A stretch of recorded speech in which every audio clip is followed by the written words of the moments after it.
क्या मराठा रिजर्वेशन को लेकर मराठा समाज को अभी भी महाराष्ट्र हुकूमत पर भरोसा नहीं है? क्या इन्हें अभी भी शक है कि हुकूमत के जरिए जो 16% रिजर्वेशन की बात कही गई है वो इसे पूरा करने में नाकाम साबित होगी? क्या रिजर्वेशन के नाम पर किया गया वादा वफा होगा? ये वो सवालात हैं जो महाराष्ट्र समाज के कायदान और कारकुनान के जहन में पल रहे हैं।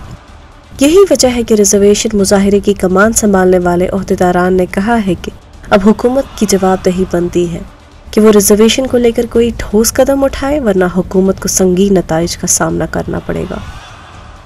अगर फिर से मराठा समाज के बांधव आरक्षण से वंचित हो जाते हैं तो इसके बुरे परिणाम बीजेपी गवर्नमेंट को भुगतने पड़ेंगे। ऐसा इशारा हम लोग इस प्रेस कॉन्फ्रेंस के माध्यम से गवर्नमेंट को देते हैं। असेंबली का सरमाई इजलास मराठा रिजर्वेशन की भेंट चढ़ गया। इजलास में वजीर आला ने 16% रिजर्वेशन देने की हामी भरी थी और इसके लिए बरसर इक़्तिदार और मुखालिफ पार्टियां दोनों ही सहरा अपने सर लेने की कोशिश में लगी हुई थी और वाहवाही लूटने की फिराक में लगी थी। बावजूद इसके मराठा समाज को हुकूमत की नीयत साफ नहीं दिखाई दे रही है, जिसको लेकर मोर्चे की जानिब से फडणवीस को खतूत भी दिए जा चुके हैं।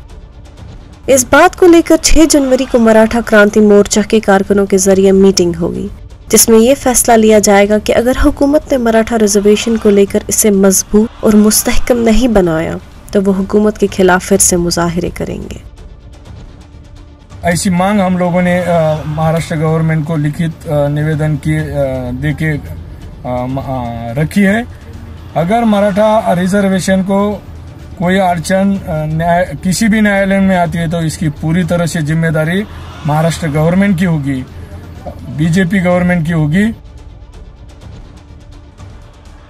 मुंबई से ईटीवी भारत के लिए शाहिद अंसारी की रिपोर्ट।